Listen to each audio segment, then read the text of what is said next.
Auction time. This is the 6K series auction, 6K01. I made most of this on video except for the sharpening around the edges. Yeah. So most of this is on video, like 99% of it. I just sharpened it this morning. Okay. This is the large blade, obsidian or dacite. I lost about a 16th of an inch in general all the way around, and then I lost more than that on spots that were not symmetrical. So it's a little bit more narrow than it was on video, but the length, I think I preserved most of it. It's 9 3/8. Okay, width at the widest part, 2.5 inches. And let's see the ratio. Let's say that's 64 millimeter by 8 millimeter. No, 12. I don't know where I got 8. 12 millimeter at its thickness. So it's between 5-1 and 6-1, closer to 5-1 ratio. But I left it a little thick so it wouldn't break. Yep. Now it's going to look smaller than it actually is. I mean, it's going to be smaller than it looks on video because my hands are small. It may look big next to my hands, but my hands are small, so it's not going to look as large when you get it as it does on video. Okay, just fair warning. Yeah, just so you know. I was very happy to get that lump out of the middle here and run some big flakes through the middle. Yeah, last night. I could rest easy last night knowing that I flattened it out. Yep. Okay, so it is sharp.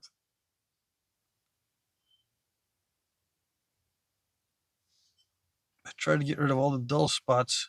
It is crunchy, so there's some crunched areas probably. And there may be some areas that I didn't get that still have abrasion marks. But for the most part, it is sharp. Okay? All right. 6K02. This is the silver sheen obsidian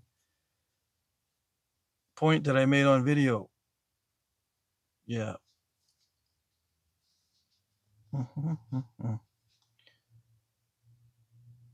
It's nice material.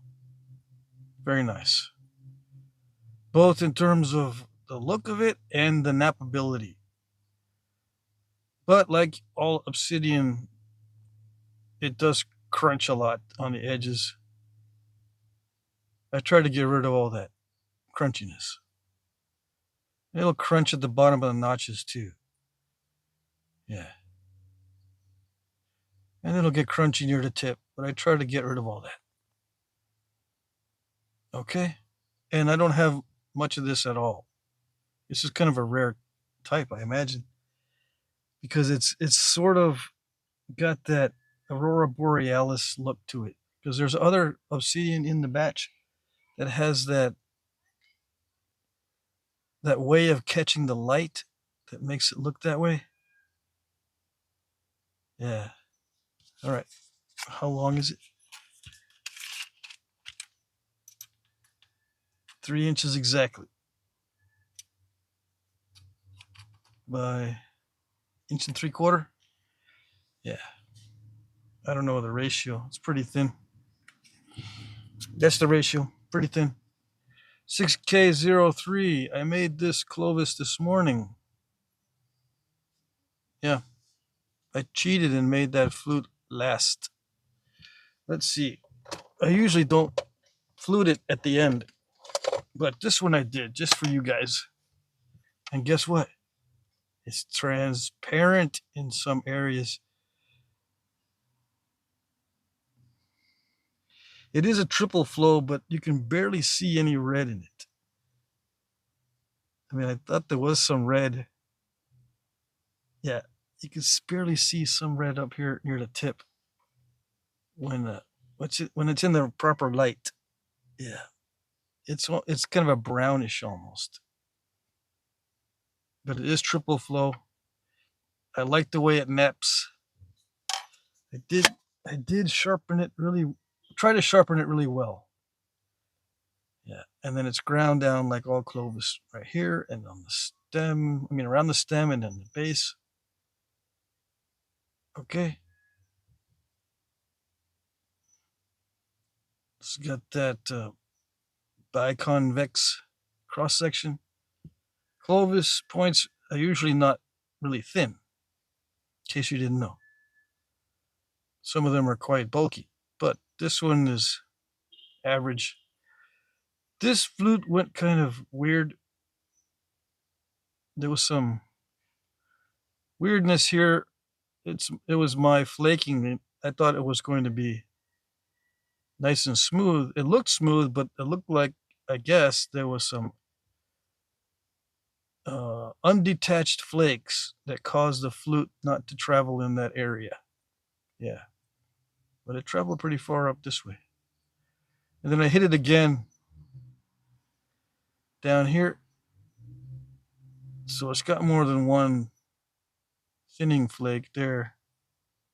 And then I waited till the very end to pop that off. And then I sharpened the blade. I did repair some of the sides.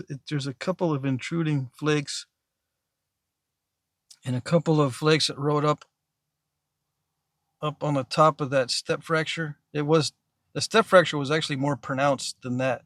I ran some flakes that went over the top, and it's lower than it was. Maybe not a lot lower, but yeah. What's the size? 3 5/8 inches.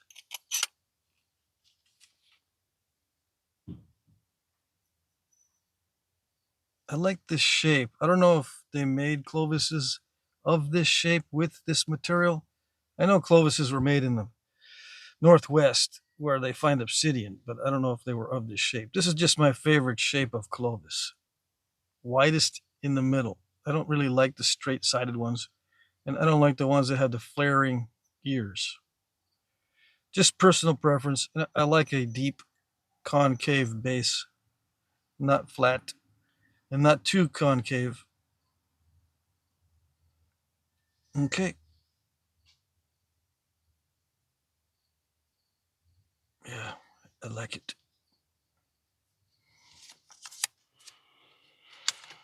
6K04. This is all on video. I call this a northern side notch, but it it's a little bit more of an artsy type point, I think. I think northern side notches are a little bit different than this. They may not be as open or roundish like this. I don't know. I can't remember. Anyway, it's all on video.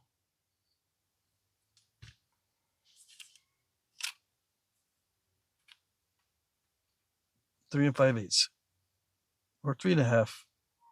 Yeah, let's say 3.5 inches. Mahogany obsidian,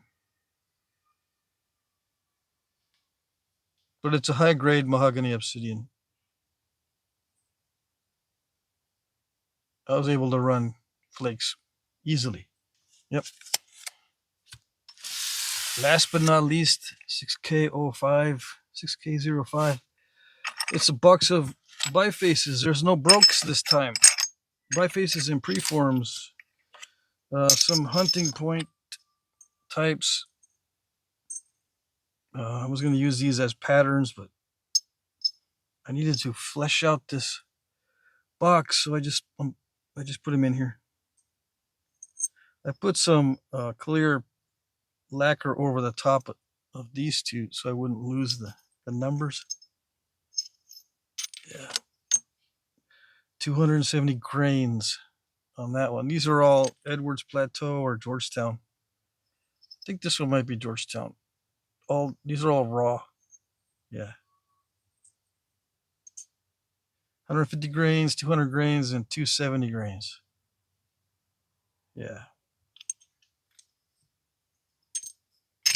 high quality raw root beerish looking stuff.